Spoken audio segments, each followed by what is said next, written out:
Ao vivo. Vamos lá. Esperar o pessoal entrar. Boa tarde para quem está chegando. Boa tarde, Sensei Vandrame, Esther, Tatiana, professora Anne,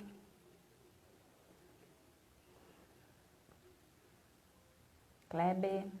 Só esperando o professor Alexandre entrar para a gente estar dando início.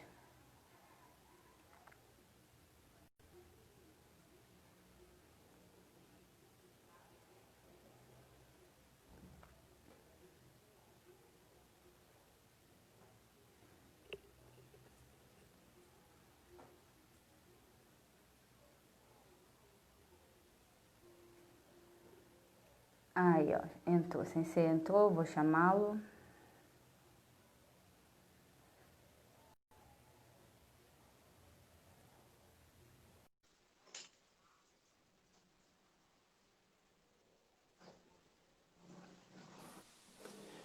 Agora sim.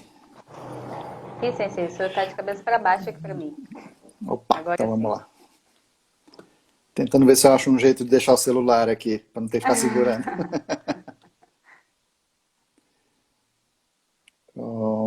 Pronto, acho Conseguiu? que deu. Acho que deu ótimo. Boa tarde. Boa Já tarde, Iris. agradeço sua presença, agradeço a ter aceitado o convite de estar aqui com a gente, um sábado à tarde, falando sobre judô, que é o que a gente gosta de fazer, né? Boa tarde a todos que estão entrando aí. Hoje a gente está aqui com o Sensei Alexandre Nardi. Falei certo seu nome, Sensei? Falou, tá certinho? Ok. O nosso bate-papo hoje é para falar sobre os critérios de avaliação da FIGE. O Sensei, eu vou deixar ele se apresentar, mas antes disso eu vou passar o currículo dele, que é bem interessante. Ele é professor faixa preta de judô segundo Dan, pela Judô Katatin, né, Sensei? Isso, Onde o senhor também é vice-presidente, né? isso, eu sou vice-presidente da associação. E, então, e ele também é doutor em ciências tecnológicas, né, pela USP. Isso, ciência da computação.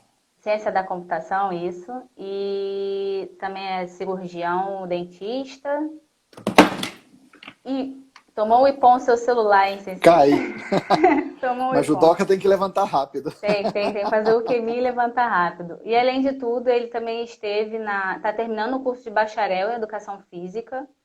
E ele Isso. também esteve no Campeonato Mundial em Cancún em 2018.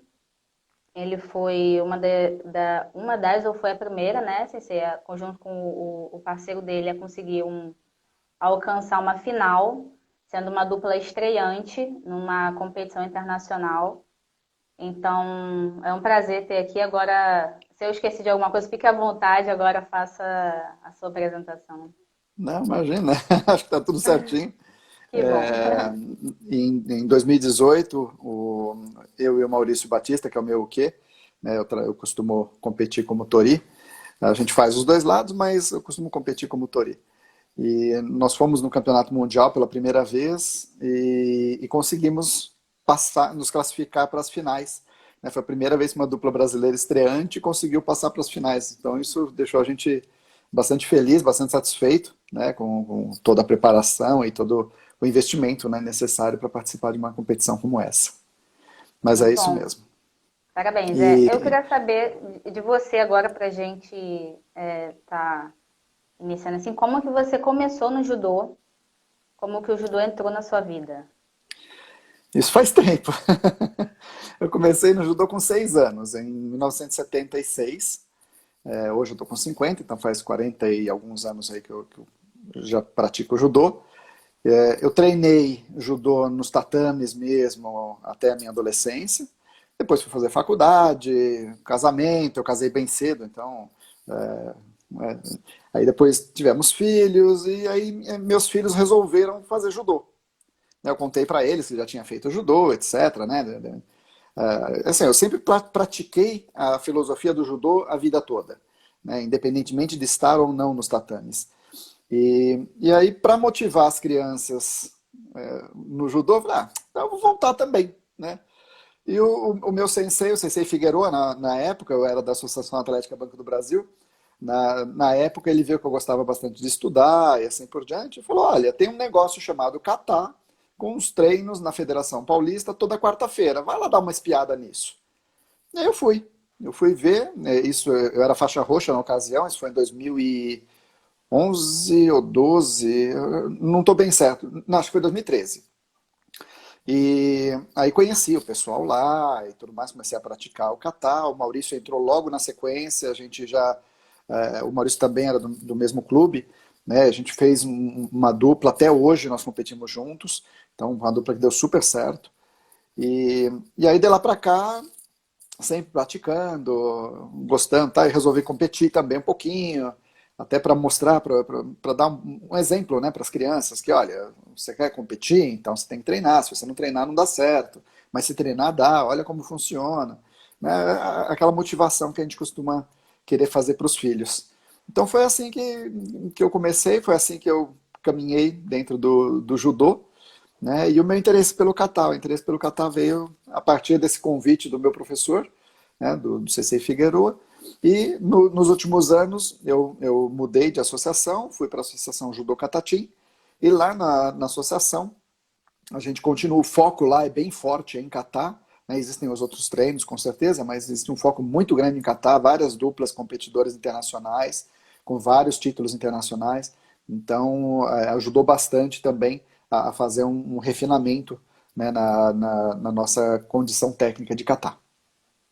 Vocês têm um grupo de estudos lá, né? Que é onde vocês reuniram. Até o Sensei Paulo Márcio acabou de entrar.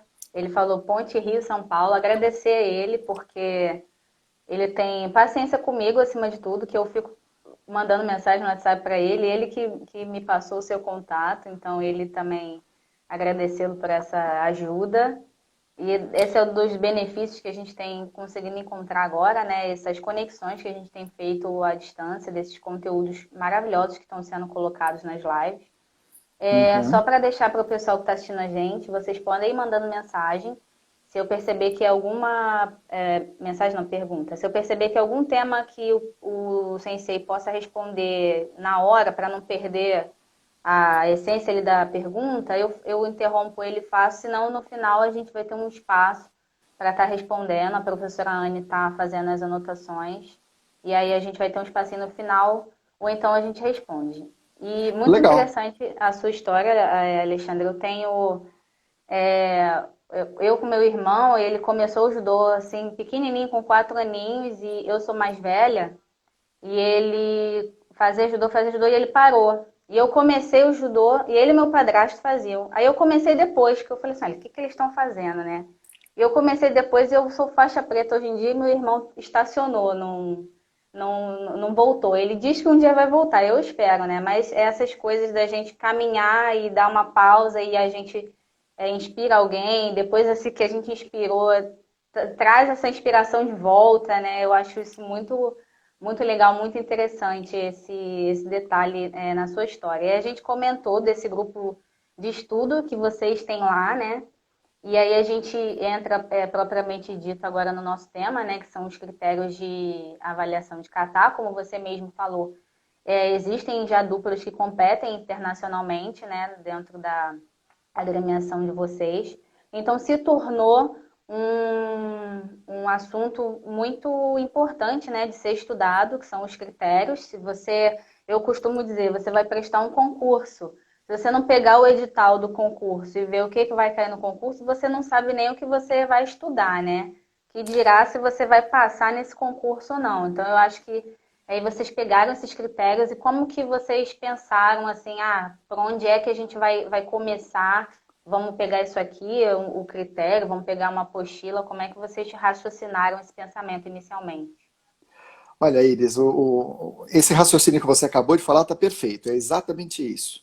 Tá? Nós montamos um grupo de estudos lá na associação específico para Catar, para competições internacionais, E aí montamos um método de estudo, um método de trabalho mesmo, né? Então, vou primeiro fazer um planejamento, em cima do planejamento, naquilo que for priorizado no planejamento, eu vou fazer um estudo, a partir do estudo vou aplicar aquilo, vou fazer vídeos, etc., vou ver qual é o resultado e fazer o refinamento e volta a fazer o planejamento. Então é um ciclo, na verdade, né?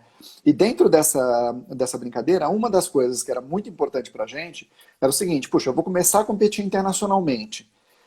Como é que eu vou ser avaliado lá fora? Aqui no Brasil eu já sei como eu sou avaliado, mas lá fora não. Então, como é que eu vou ser avaliado lá fora? Isso vai me ajudar muito a direcionar o meu treinamento. Então, por exemplo, nós descobrimos que posicionamento, as distâncias corretas, isso tem um peso enorme nas competições internacionais. Né? Em muitas competições isso não acontece, mas nas internacionais acontece isso. Então, a gente foi atrás dos critérios de avaliação.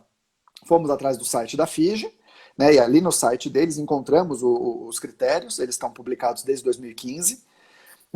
Antes disso, existia uma recomendação de critérios também, mas mais voltado para os vídeos do Kodokan, né, de como se preparar para um kata.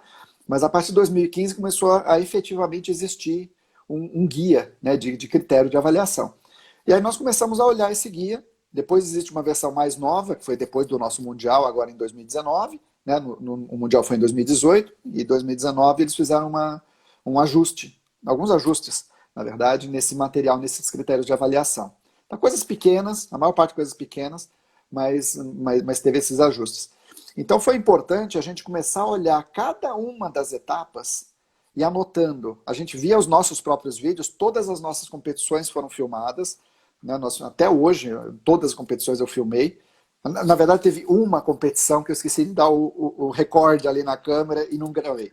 Mas praticamente todas elas a gente gravou. E aí a gente olhava os nossos vídeos em slow motion, comparando com as duplas japonesas, que são as melhores do mundo, com certeza. Eles ganham assim direto, né, em tudo quanto é kata. E eles têm um cuidado com os detalhes muito grande. Então a gente olhava a dupla japonesa, olhava a gente, falava, puxa, mas o japonês fez diferente. Por que ele fez diferente? Ele fez diferente por causa disso, disso e disso. Puxa, e como é que está isso daí no critério? Olha, no critério, puxa, está correto, ele fez certo. Fazendo dessa maneira, ele consegue chegar na distância correta com o mínimo esforço possível. Né? E o grau de esforço, seria o Kuzenyo, né? Isso daí é medido direto no kata. O kata que a gente compete é o katame no kata. E no katame no kata é muito comum a turma fazer muita força. Tanto a força para segurar, quanto a força para sair. Né? E isso vai contra os princípios do judô, na verdade. Né? Porque imagina, você me segura no solo. Então você, a Tori, está me segurando numa competição. Tá? E aí você faz uma força enorme para eu não conseguir nem me mexer. Você acabou de gastar um monte de energia. Mesmo que você ganhe a luta, considera que depois você ainda tem mais 4, 5 lutas para fazer. Você gastou energia que você vai precisar depois. Tá? Então não tem que fazer isso. Você tem que segurar com firmeza, sim, mas com o mínimo de esforço suficiente para que o Uke não consiga escapar. E o Uke é a mesma coisa. Não adianta ele só fazer força para sair, porque é a mesma coisa. Mesmo que ele consiga sair, ele tem outras lutas depois. Tá? Então ele não pode acabar com a energia toda dele naquela tentativa de escape. Por isso as tentativas de escape têm que ser extremamente técnicas. Né? Um posicionamento, aproveitar a movimentação do Tori, né? À medida que o Tori se movimenta, ele abre espaço, o que tem que aproveitar aquele espaço e assim por diante. Tá? Então isso tudo entra na composição desse estudo todo que a gente faz. Né? E os critérios de avaliação, para a gente, foram importantíssimos para conseguir ajudar a priorizar as coisas. Então, por exemplo, a gente não sabia que existia uma classificação não simplesmente por nota. Né? Não é simplesmente, puxa, essa daqui é uma técnica, valeu 7. Não é isso. Nesta técnica aconteceu um erro desse tipo e desse tipo. E depois alguém vai calcular o quanto que isso desconta de nota. Então, por exemplo, se você fizer nos critérios de avaliação, existem 4 tipos de erros, né, de falhas. Os erros pequenos, médios, grandes e técnica esquecida. Né, que a única forma de você tomar um 0 é técnica esquecida. Tá? Se você não esquecer, no mínimo 1, você tira. Tá? Então, você fez o Kyotoshi, por exemplo. Você é o Tori, puxou o que para cima de você, se desequilibrou, caiu todo, né, deu tudo errado. Você vai tirar 1, porque pelo menos você tentou fazer um Kyotoshi e aquilo ali era um Kyotoshi. Tá? E aí, em cima desses vários tipos de erros, a gente começou a fazer pequenos ajustes. Alguns ajustes não tão pequenos assim, mas a gente fez diversos ajustes para ir refinando, né, o que a gente conseguia fazer em termos de apresentação, de catar, de eficiência e assim por diante. Tá? Então Muito é legal, isso. Sensei. Você comentou aí da FIG, né? Existem, eu acho que hoje em dia são o máximo, né? Ali é a Kodokan e a FIG, né? Que estão ali sempre dando norte, né? Sobre a FIG mais a parte competitiva, a Kodokan mais a parte técnica em si, vamos dizer assim. E aí você comentou do regulamento da FIGE. Pessoal, inclusive eu vou deixar aqui a sugestão. Sensei Alexandre Nardi fez uma série de vídeos, eu coloquei já lá quando a gente divulgou a live, no canal do YouTube deles, procura lá, Judoka Tatim. São 4 vídeos muito legais. A gente não vai se aprofundar como o Sensei se aprofundou nesses vídeos. A gente hoje veio dar uma ideia geral para que vocês tenham interesse sobre isso. Então vai lá e busca esse material que está muito legal, eu assisti.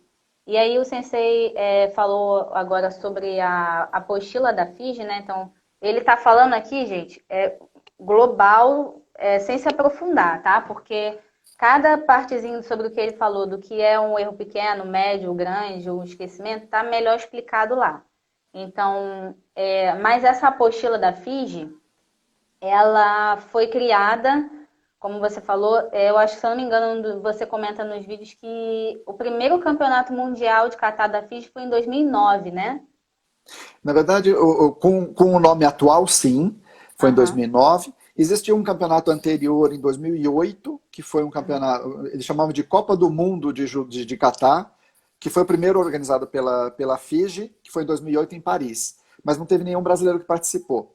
A primeira dupla brasileira que participou dos campeonatos mundiais da FIGE foi em 2009, e a partir daí, todos os anos, a turma conseguiu participar.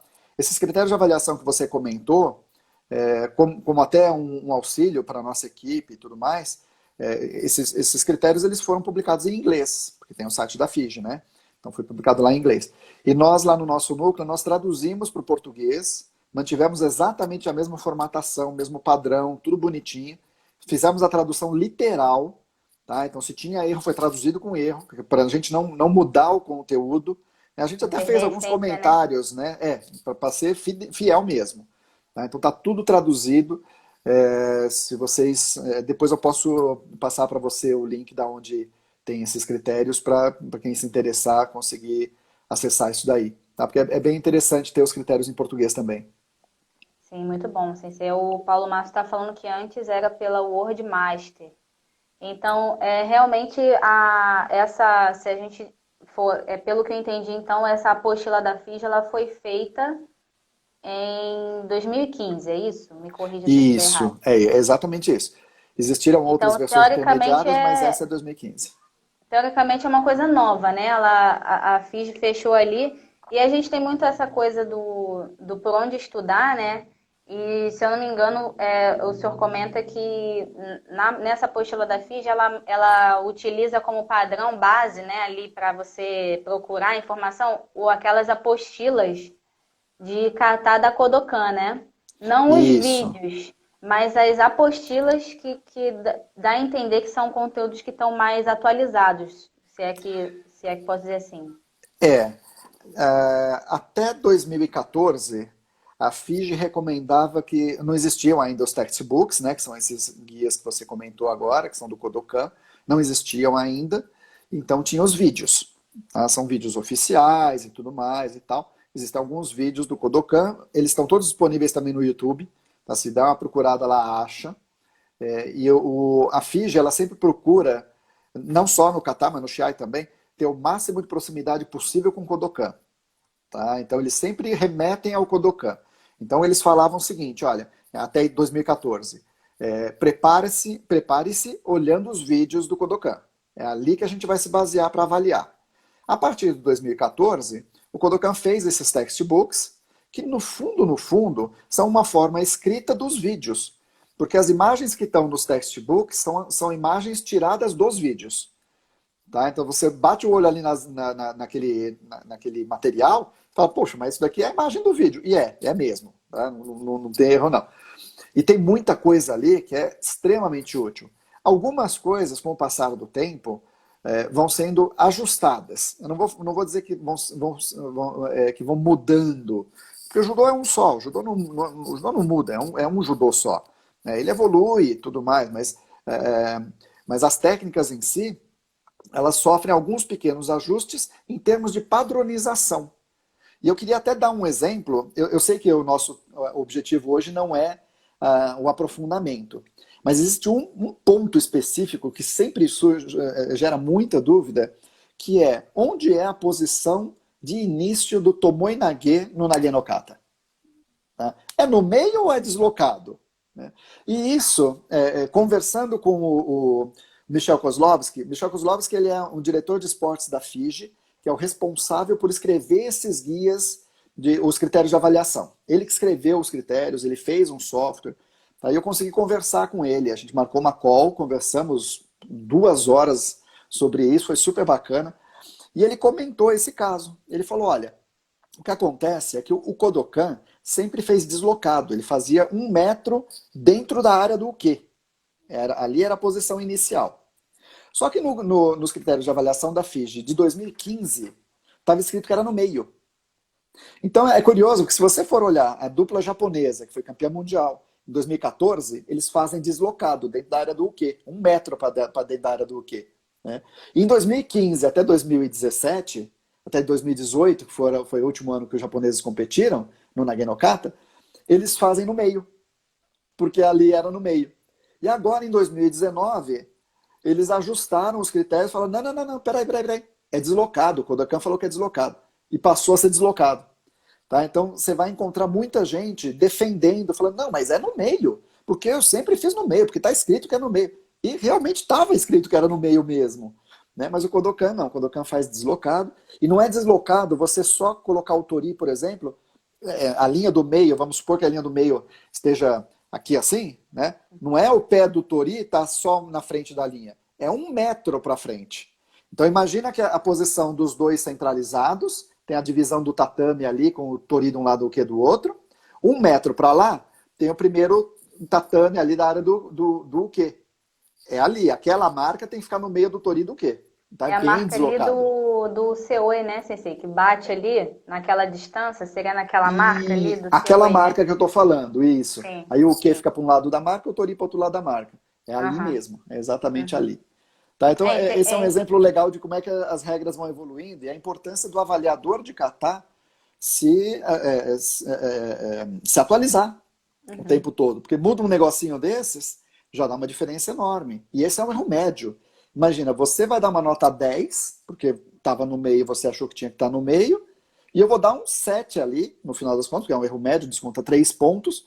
Vou lá, mas por que que você deu 7? A técnica foi bem executada? Foi, mas começou na posição errada. Vai bem errada. Né? Não foi um pouquinho errado, foi bem errado. Não, é interessante a gente comentar sobre isso, porque dessas discordâncias, né? Porque quando a gente busca o material para estudar, como você fala, a gente vai lá buscar os japoneses, né? E buscar os Uhum. vídeos. E aí você, dependendo do ano, eu sempre comento assim, quando alguém me pergunta, me passa um vídeo para eu estudar um kata. Eu falei assim, olha, vai no último campeonato mundial que teve e busca quem foi o pódio ali daquele kata e vê. Porque justamente nesses detalhes eu já vi, eu mesmo treinando, já era assim, não, é no meio. Aí ia lá a gente fazer no meio. Não, é deslocado. Aí vai lá a gente fazer deslocado. Então, realmente, eu sempre falo, gente, busca pelo último vídeo, porque é o que vai estar mais atualizado, e aí a gente acaba não caindo quase uma pegadinha, né? Para quê? Porque a informação demora a chegar e a gente fica buscando essas informações o mais rápido possível, né? E acaba que isso é até uma pegadinha aqui pra gente. E Mas você interfere sabe, muito, né? Iris, mas você sabe que tem uma pegadinha aí, tem uma armadilha aí, que é o seguinte, isso faz sentido, faz total sentido isso que você falou, tá? Quando alguém me pergunta, eu quero algum vídeo para aprender kata e tal, me passa seus vídeos, alguém pergunta isso para mim, eu falo, não, olha o vídeo dos japoneses. Por quê? Porque o japonês ele é muito criterioso, ele é muito detalhista. Né? E aí eu costumo recomendar que pegue o vídeo do japonês mais atual possível. Né? Nesse caso em particular do Tomoe e tal, né, os japoneses eles não participaram do Campeonato Mundial de 2019, que foi com a regra nova, né, que foi com essa posição deslocada. Então, os vídeos que tem dos japoneses é até 2018 centralizado, né? Não tem eles deslocados. Mas mesmo nesse caso em particular do deslocado, a gente ficava na dúvida, mas é um pouquinho deslocado, é muito deslocado. E aí eu voltei para o vídeo de 2014, quando não tinha ainda o regulamento, e vi onde que o japonês ficava. O japonês ficava bem deslocado.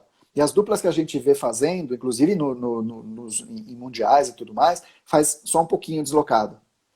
Aí não era só um pouquinho, é um pouco a mais do que isso. Mas não se ater também só ao vídeo do japonês. Né? Dá uma olhada nos textbooks, nos critérios de avaliação. Porque assim, se você fizer igualzinho o japonês, você vai cometer os mesmos erros que eles. Porque eles não gabaritam o kata, eles não tiram, sei lá, no nage, por exemplo, que são 17 avaliações, né, as 15 técnicas mais entrada e saída, que nem no tatame, o máximo são 510 pontos. Eles nunca fazem 510. Nunca fazem. Quer dizer, tem erro. Então a gente tem que tomar cuidado também, porque o próprio japonês comete erro. Né? Então não é para a gente olhar o vídeo deles para copiar o vídeo deles. Tá? A ideia não é copiar, é entender o que eles fazem, por que eles fazem daquela maneira, qual a efetividade daquilo, e aí sim você fala, ah, então tá bom. Para mim, será que isso se aplica? Né? Vou te dar um exemplo. No Katami no Kata, a posição de encerramento do Kamishi Hogatami, do Kamishi Hogatami, por exemplo. Né? A posição, o Tori fica ali com as pernas abertas, né? Lá, assim, no final. O japonês, como é que ele faz? Ele fica com as pernas quase que um espacate, tão abertas que fica. E o corpo fica bem baixinho. O que é mais importante? É ficar com o corpo bem baixinho ou ficar com as pernas bem abertas? Né? E aí a gente começa a olhar o princípio da coisa. O princípio é, fique com o corpo mais baixo possível, porque você mantém o seu centro de gravidade baixo e dificulta a ação do quê? Essa que é a intenção de ficar com o corpo baixo. Então, no nosso caso em particular, eu não tenho a mesma flexibilidade que o japonês tem. Eu não abro as pernas, eu não faço espacate de jeito nenhum. Né? Então eu prefiro deixar as pernas bem abertas, mas um pouco mais para trás e o corpo baixo, do que deixar as pernas um pouco mais para frente e o quadril alto. Eu prefiro deixar mais deitadinho. Tá? Esse é um exemplo, né, de alguma coisa. Mas eu concordo com você. Dá uma olhada nos vídeos mais recentes que existir. Não fica só nesses vídeos recentes. Dá uma olhada sempre nas duplas japonesas. Por que eu falo sempre das duplas japonesas? Porque assim, até hoje, teve desde 2009, 2008, até agora, os japoneses eles ganharam ouro em praticamente tudo que eles disputaram. Tá? Quase tudo eles ganharam ouro. Teve um caso que eles não ganharam, acho que foi no primeiro campeonato, no Nagano Kata, que eles ficaram em segundo, que a dupla da Romênia ficou em primeiro, isso em 2008. Depois a maior parte eles ganharam sempre que eles competiram, tá? E em vários katas, no Kime, no Ju, etc. Então é raro ver o japonês perder. Até perde, mas é muito raro. Porque eles são muito detalhistas, muito criteriosos, muito disciplinados. Né? Então se o mestre dele lá fala, cara, faz assim, ele faz assim. Né? Ele faz daquele jeito, ele procura a forma mais eficiente. Né? Então são katas muito bons. Eu costumo gostar Essa bastante. questão que eu falei do vídeo é que geralmente as pessoas estão mais interessadas em buscar vídeos, né? Até Sim, para iniciante eu nem recomendo muito esses vídeos de competição. Eu falo, busca um livro, o Judô Kodokan, por exemplo, que tem foto passo a passo, é bem didático e tudo mais, porque realmente, como o senhor falou, não é uma questão de reprodução. A gente que tem um entendimento de treinamento, a gente sabe que a gente vai olhar, não é para copiar exatamente igual, porque senão você está fazendo um movimento por isso. fazer, né? A gente tem que entender o porquê que ele está fazendo ali, aquele movimento, e da eficiência realmente. É E isso eu mesmo. acho que essa questão que você trouxe do kata, do katame no kata, né, de afastar mais a perna e tudo mais, nessa busca dessa coisa do baixo quadril, teve uma competição uma vez, eu estava muito nervosa e muito suada, meus pés estavam muito transpirando. Quando eu fui fazer a Escorregou. última posição, pensei, o meu pé foi escorregando, escorregando e não parava de escorregar. Eu fiz uma abertura que eu nunca tinha feito na minha vida. No dia seguinte, toma-lhe Dorflex, porque nessa de querer trazer esse É, step não é fácil ali, não. nossa, mas foi muito. Ninguém percebeu. Mas na hora que eu saí, eu Sim, virei pra minha dupla e falei assim: Nossa senhora, quase que deu ruim aqui na minha virilha, principalmente, né? Porque a perna foi abrindo, claro. abrindo, não parava. E aí ela não dava a desistência ali. Quando eu levantei, eu falei assim: Caramba, que alívio. Mas você vê, foi uma situação inusitada, é engraçado, né? A gente, graças a Deus, ganhou a competição ali dentro do Katame no Kata, mas é isso que a gente estava falando, né? Tem que saber o limite ali. Sensei Paulo Márcio já falou, somos seres humanos, né? Cada um tem um corpo e Sim. uma diferença, né? E aí, falando sobre os Esse é um ponto critérios, importante, viu, Iris? aham, É você respeitar a sua limitação.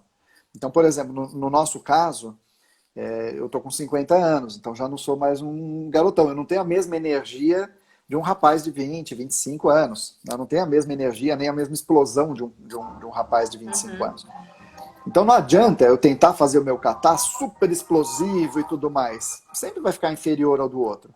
Eu tenho que fazer o meu kata o mais eficiente possível, mesmo que ele não tenha tanta explosão.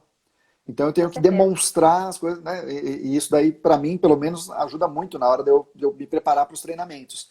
A gente Uhum, tenta fazer com explosão sim, mas com explosão dentro do que a gente consegue fazer, né? uhum. Não, eu sou até uma pessoa flexível, mas foi uma situação contra qualquer possibilidade que eu poderia imaginar que aconteceria. Eu já fiquei, Uhum. eu seco muito bem os pés, toda a competição.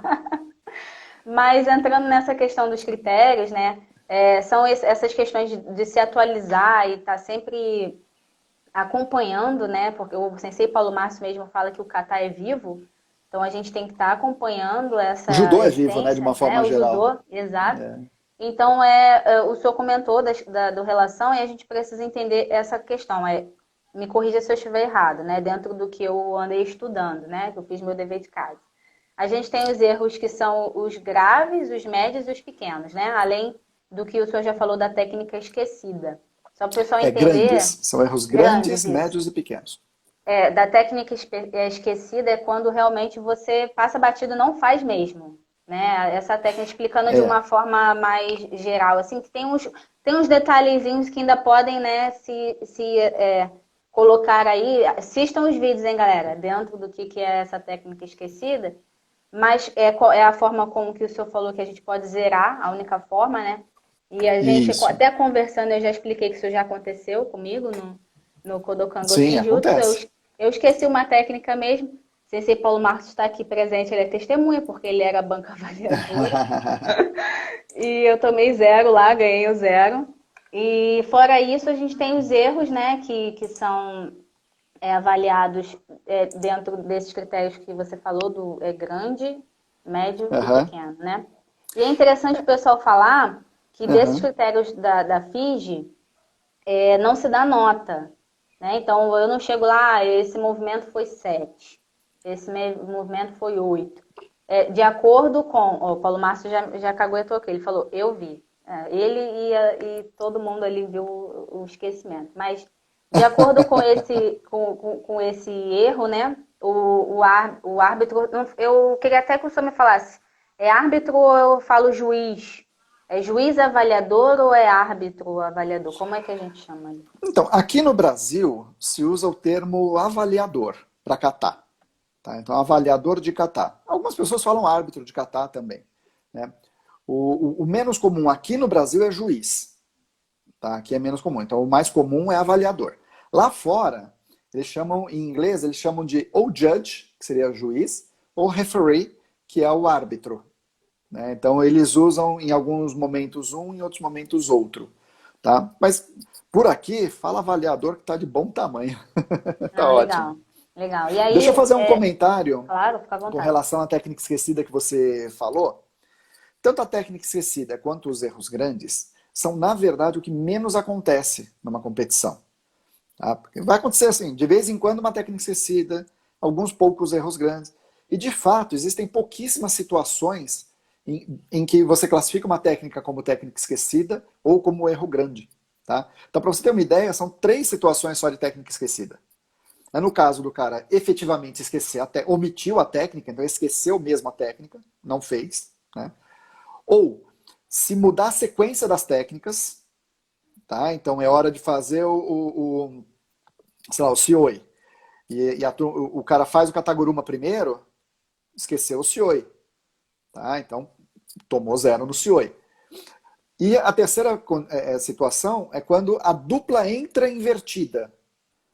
Tá? Porque a gente tem, dependendo do kata, o Juno kata, por exemplo, ele tem a posição de entrada é invertida em relação ao nage e ao katame. Né? E às vezes a dupla entra invertida. Às vezes está confuso.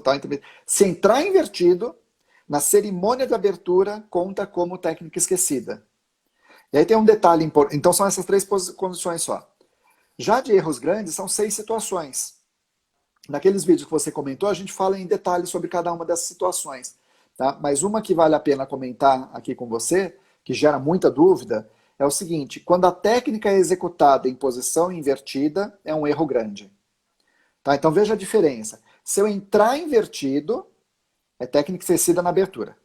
Se eu executar uma técnica em posição invertida, naquela técnica é erro grande. Isso acontece em muitos casos, por exemplo, no Kodokan Shinjutsu, né, que é um kata que tem umas trocas de posição, e às vezes na hora de trocar, troca errado e executa do lado errado. Tá? Então, nesse caso, é um erro grande na técnica, mesmo que a dupla não tenha entrado invertida.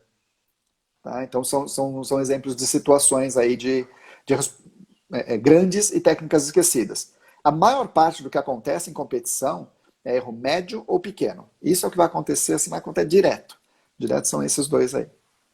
Só para o pessoal situar, a gente está falando assim em conceito, quando o avaliador, já entrando um pouco aí no formulário, né, que é também uma peça importante ali, ele marca, como o sensei falou, ele cometeu um erro médio, ele vai ter dentro de um formulário e vai marcar que naquela técnica ali ele cometeu um erro médio. Então, naquela técnica, todo kata você começa com 10 naquela técnica. Se você já cometeu um erro médio, você perde 3 pontos, né, sensei? Isso, o erro pequeno, para ir na ordem, né? Eu estava falando de técnica esquecida. Então, técnica esquecida, 0, então é menos 10, né? Você perdeu os 10 pontos que você tinha, então é 0. O erro grande desconta 5 pontos, tá? Então é um desconto bem pesado. O erro médio desconta 3 pontos e o erro pequeno desconta 1 ponto. É importante essa história que você comentou do formulário. Existe de fato um formulário para o avaliador preencher. E nesse formulário ele marca xizinho. Tem uma coluna lá, para cada técnica tem uma coluna. Erro pequeno, médio, grande e técnica esquecida. Na verdade tem 2 colunas para erro pequeno, uma para médio, uma para grande e uma para técnica esquecida. E aí ele vai fazendo xizinho.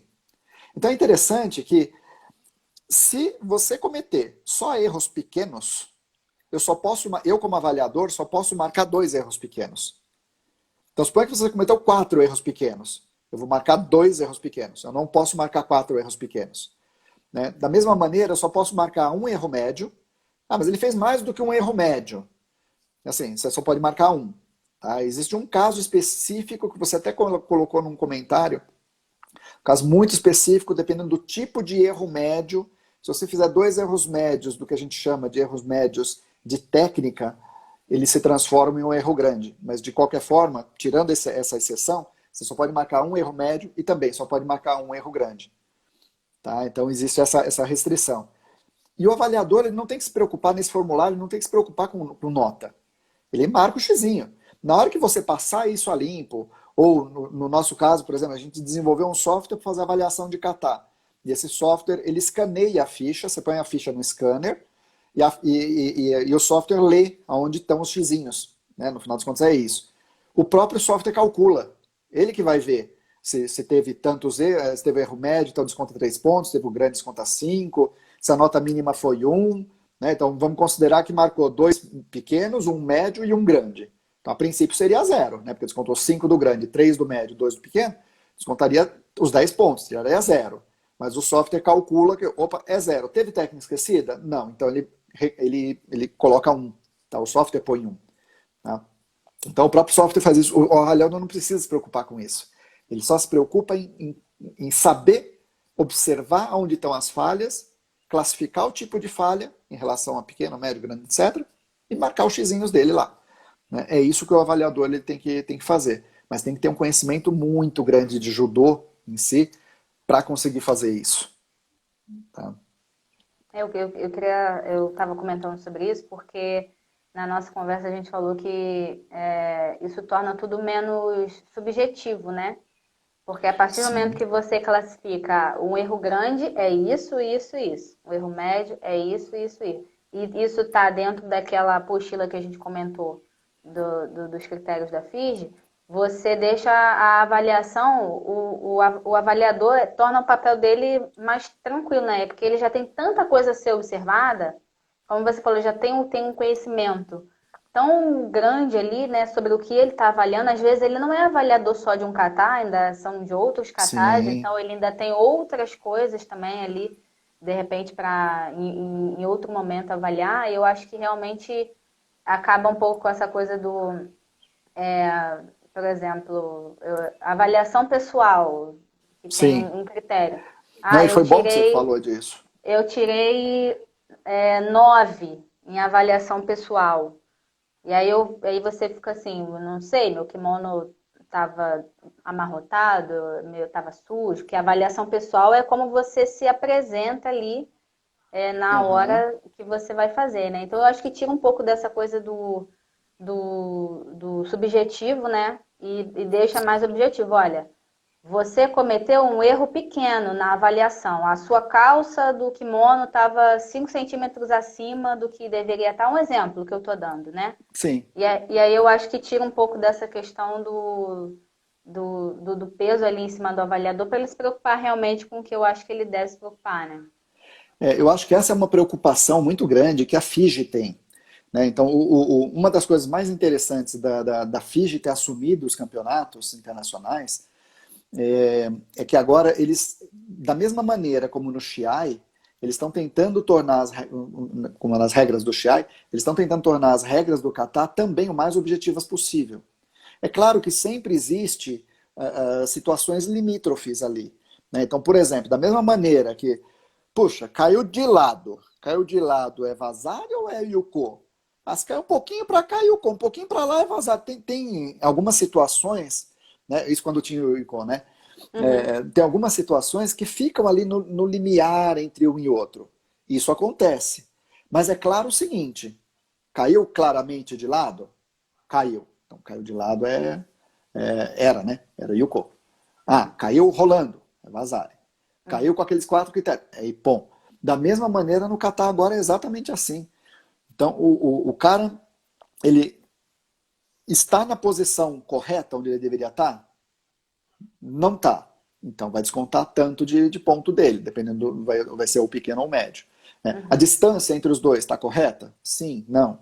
Né? Na hora de fazer a técnica, houve uma perda de controle? Esse daí é um erro grande que assim, em algumas situações é muito fácil de se cometer. Imagina, por exemplo, vou fazer um Sioi. Eu jogo no Sioi e eu, como Tori, dou uma desequilibradinha de leve e dou um passinho para frente. Eu perdi o controle. Aquilo é um erro grande. Puxa, mas a técnica foi linda. Foi linda, mas ele perdeu o controle. Então vai perder Foi 5 pontos por plástica. causa disso. Foi É, maravilhosa. Aí você deu um passo, né? Exatamente. isso. Mas é isso mesmo, tá? É, o, Então, a página de vocês até tá falando, né, que no próximo brasileiro vai ser adotado. Isso é uma coisa até que eu ia comentar, você falou do software. Galera, qual é mesmo o nome, sensei, do que escreveu a apostila da FIDE que o senhor é comentou? o Michel Kozlovski. Que também é o responsável pelo software da FIDE, é isso? Isso, ele é responsável pelo software da FIGE, que já Uhum, faz esses cálculos e tudo mais. uhum, E ele foi um cara super gente boa, porque ele disponibilizou esse software, ele está disponível na internet. Se você procurar, você acha o software da FIGE. Tem lá. Não uhum. está no site da FIGE, mas tem. Né? Você consegue baixar, testar, ver como funciona.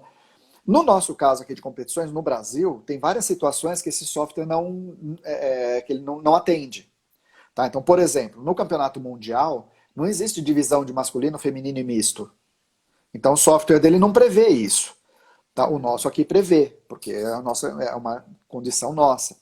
E além disso, nós fizemos essa implementação do scanner, porque a intenção inicial era fazer o software com tablet, para os avaliadores usarem tablet. Só que isso hoje no Brasil é proibitivo, não dá. Não dá para você ter. Imagina, se você tem 6 áreas com 5 árbitros por área, já são 30 tablets. Mais alguns tablets de reserva, o custo é muito alto para fazer isso. Né? E além disso, tem várias pessoas que não têm muita intimidade com tecnologia e tudo mais. Então, por isso a gente manteve fazendo com ficha mesmo, papel. O cara preenche no papel. Só que a gente fez com que o software conseguisse registrar isso, fazendo escaneamento. Tá? Porque esse foi do ponto de vista operacional da coisa, esse é um fator que complica um pouco a vida. Porque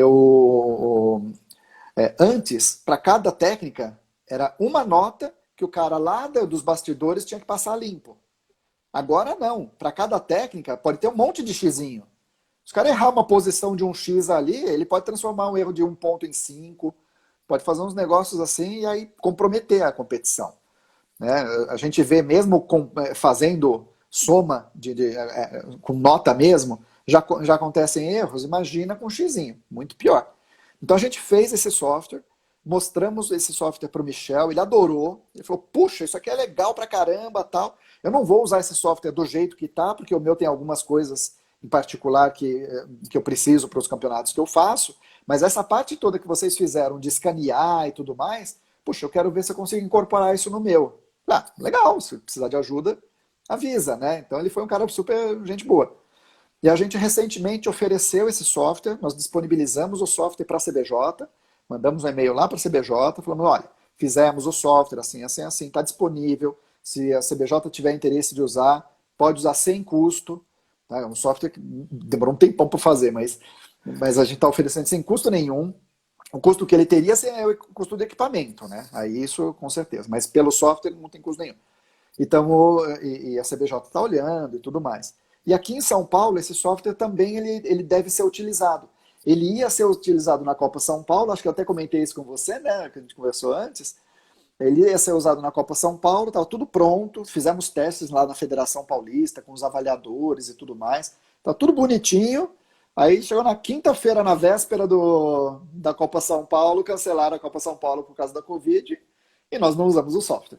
Mas esperamos que quando retomarem as competições a gente possa voltar a usar esse software aí, porque vai ser bom para todo mundo. E nós vamos, nas próximas poucas semanas, nós vamos disponibilizar o software também para todo mundo que quiser utilizar o software, todas as federações estaduais que quiserem. Tá? Então, se a Federação do Rio quiser, de Mato Grosso, do Espírito Santo, do Pará, não importa. A federação que quiser, é só mandar um e-mail para a gente e falar, olha, eu queria esse software de vocês. Você consegue me fornecer? Forneço, está aqui, ó. O software está aqui. Tem documentação. Ele foi feito, tem um guia de uso desse software de mais de 30 páginas. Tá? Então ele está bem detalhadinho, tudo direitinho. Né? Então está bem explicado para quem quiser usar, porque a nossa intenção é simplesmente fazer com que os critérios de avaliação da FIGE possam ser adotados no Brasil com o menor trauma possível. Essa que é a intenção.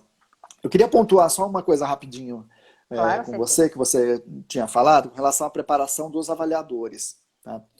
Esse método de avaliar com xizinho, ele é um método que no primeiro momento complica a vida do avaliador.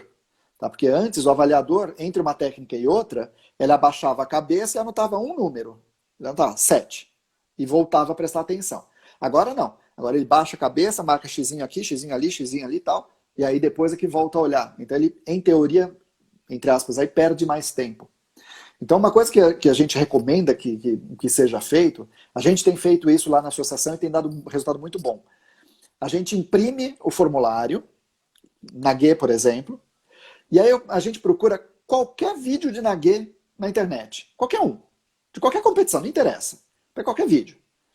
E aí vê uma vez o vídeo e já vai avaliar. No começo você vai perder um monte de coisa. Você vai falar, ih, já foi, perdi e tal. Mas depois que você avalia umas 3, 4 vezes, o negócio começa a engrenar. A gente sentiu isso em alguns eventos que a gente teve de preparação de avaliadores aqui em São Paulo, na Federação Paulista. Aconteceu exatamente isso. Nas primeiras vezes que o pessoal estava preenchendo a ficha, estava perdendo coisa. Falei, puxa, estou perdendo. E aí, à medida que foram fazendo, eles depois, no final, eles falaram, puxa, olha, com a prática, a gente foi vendo que ficava mais fácil e tranquilo, e para a gente até melhor, porque é mais fácil avaliar o tipo de erro, ao invés de colocar lá um número, né? Uhum. Então, essa seria uma sugestão para o cara poder se preparar. Veja vídeos, anota ali, já vai fazendo, né, que pega a Sempre, prática. eu acho que como qualquer coisa, a gente tem que treinar, né? O Tem que cara, ele vai treinar. para competição de esquiar e ele treina. Ele é árbitro, ele tem que estar ali vendo os vídeos e estando atuando.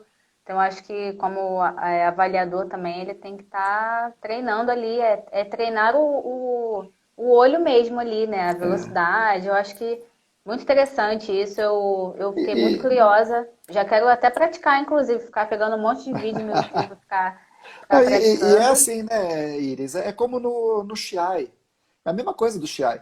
Os árbitros do Chiai, a recomendação que a gente recebe como árbitro de Chiai é exatamente essa. Gente, treina, observa, veja lutas, vai marcando o que foi isso, o que foi aquilo. Você vai pegando prática em fazer a coisa. Tá? Esse treino, ele é extremamente importante. Tá? E o avaliador, tanto de Chiai quanto de Kata, né, ele tem que ter em mente o seguinte: ele está avaliando um cara que passou meses, muitas vezes, se preparando para estar ali naquele momento. Tá? Então, até uma questão de respeito ao atleta que está ali, o cara avaliar e prestar atenção. Né? Tem um caso meio pitoresco que aconteceu comigo. Tá? Minha primeira competição internacional foi no Campeonato Pan-Americano de 2018, que foi na Costa Rica. Foi na Costa Rica. E nesse campeonato, depois eu fiz vídeo, um material do método de preparação que a gente usou, etc. E peguei algumas imagens. E por coincidência, foi mera coincidência mesmo. Por coincidência, eu peguei uma imagem da nossa apresentação que estava de frente para os árbitros. Tá? Então eu estava ali em Kyoshi, né, aberto ali, olhando para a banca, e ia começar uma próxima técnica. Tá? E naquele flash ali, vamos dizer assim, naquela foto, um dos árbitros estava olhando para outra área. Ah. Que, Quando eu que, vi aquilo, mas que... me deu uma Ai, raiva tão gente. grande. Falei, puxa, que falta de respeito. Eu Pô, que tô ali absurdo. competindo. Se ele estivesse olhando para baixo, tá bom, o cara tá anotando alguma coisa. Mas Aham. ele olhou para o lado. Aí depois eu vendo o vídeo, eu percebi que tinha acontecido alguma coisa na outra área do lado, acho que era um Kime, qualquer coisa, teve um Kiai.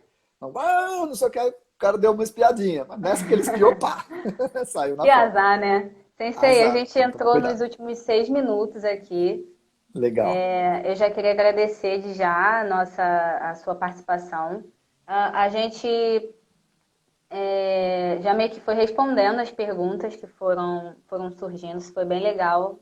Mostra que o público e a gente aqui estavam em sintonia.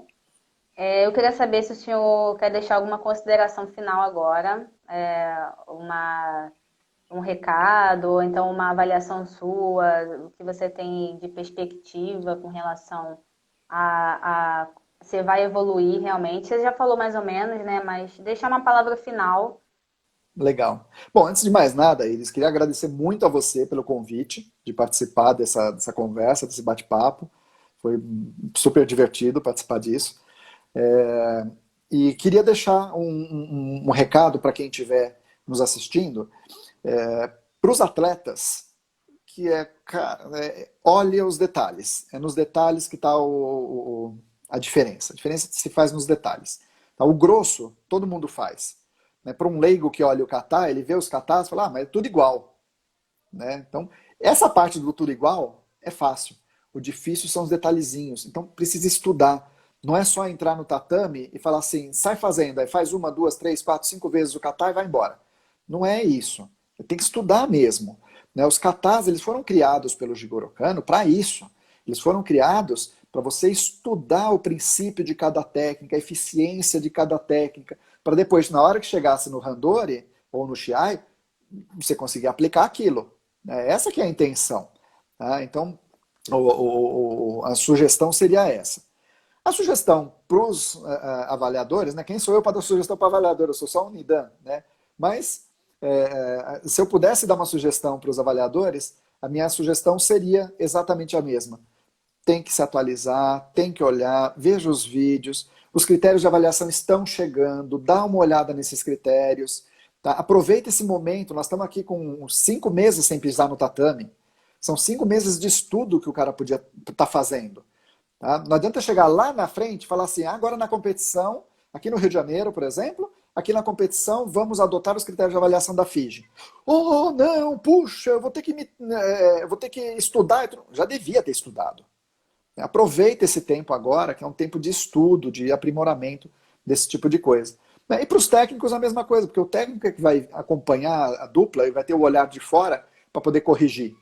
Se ele não souber o que corrigir, não vai ter uma grande contribuição. Né? Então, essa que era a intenção. E especificamente para os avaliadores, um último ponto que você tinha comentado, a gente está começando a tentar adotar aqui no Brasil o uso de 5 avaliadores na banca, ao invés de 3. A maior parte das competições são feitas com 3 avaliadores.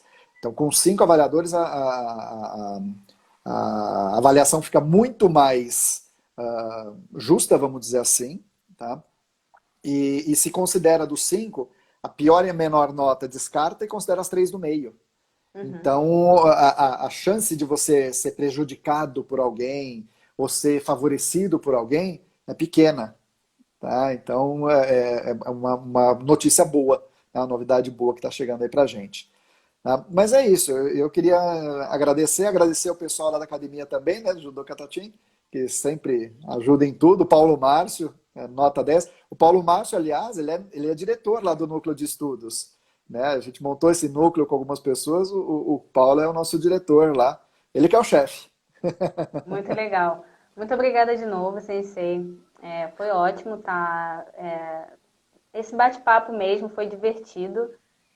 Eu aposto que você tem várias histórias de catar. O pouco que eu já me botei nessa estrada, eu já tenho algumas histórias engraçadas também. Então, eu espero que todo mundo tenha gostado. Esse era o intuito, deixar uma coisa relaxada aqui, mas que trouxesse uma mensagem importante. Então, entrem lá no canal do Judô Katatin, já segue eles lá. Eles vão postar novidades. E muito obrigada. E é isso, gente. Boa tarde a todos. Legal. Obrigado, Iris. Tchau, tchau, Tchau, pessoal. Um Sensei. abraço. Tchau, tchau.